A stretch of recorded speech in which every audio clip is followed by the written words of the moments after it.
ઊંઝા એપીએમસીના પરિણામને લઈને મોટા સમાચાર। ખેડૂત વિભાગમાં દિનેશ પટેલની પેનલની જીત થઈ છે। ઢોલ નગારા સાથે ફટાકડા ફોડીને ઉજવણી કરવામાં આવી રહી છે। તો દિનેશ પટેલનો વહીવટ સારો છે તેવું ટેકેદારનું કહેવું છે। પારદર્શક વહીવટના કારણે સાથ આપ્યો છે ટેકેદારનું કહેવું છે। તો આ જીત ખેડૂતોની જીત છે। તો ખેડૂત વિભાગમાં દિનેશ પટેલની ભવ્ય જીતને લઈને ઉત્સાહનો માહોલ। ઢોલ નગારા સાથે ફટાકડા ફોડીને ઉજવણી કરવામાં આવી રહી છે।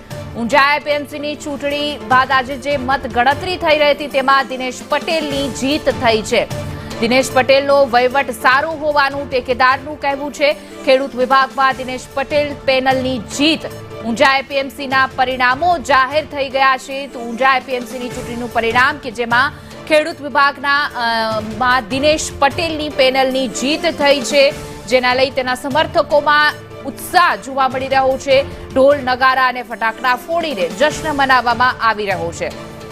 તો ખેડૂત વિભાગમાં 10 બેઠકો માટે આ ચૂંટણી હતી। સાથે જ વેપારી વિભાગમાં 4 બેઠકો માટે એટલે કે કુલ 14 બેઠક માટે 31 ઉમેદવાર મેદાને હતા। પરંતુ દિનેશ પટેલનો વહીવટ સારો હોવાથી ટેકેદારોનું આ નિવેદન કે તેઓની જીત થઈ છે।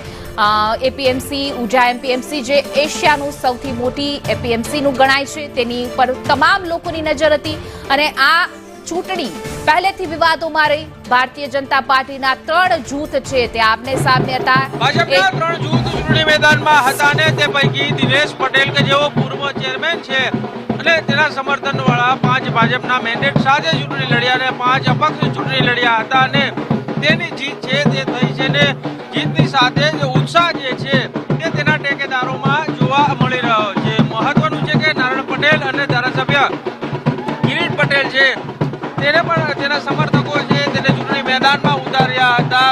આ ચૂંટણીમાં સૌથી મોટો અપસેટ એ છે કે નારાયણ પટેલના પૌત્ર જે છે સુપ્રીત તેની પણ આ ચૂંટણીમાં હાર થઈ છે અને દિનેશ પટેલના સમર્થનમાં રહેલા જે કોઈ લોકો જે છે તેની જીત જે છે તે આ ચૂંટણી દરમિયાન જોવા મળી રહી છે અને આ ઉત્સાહ સાથે લોકો જે છે તે નાચતા નજરે પડી રહ્યા છે। કેટલાક સમર્થકો સાથે વાત કાકા શું કહેશો? દિનેશ પટેલના જૂથની જીત થઈ છે, કઈ રીતે જોઈ રહ્યા છો આ જીત? દિનેશભાઈ પટેલનો વહીવટ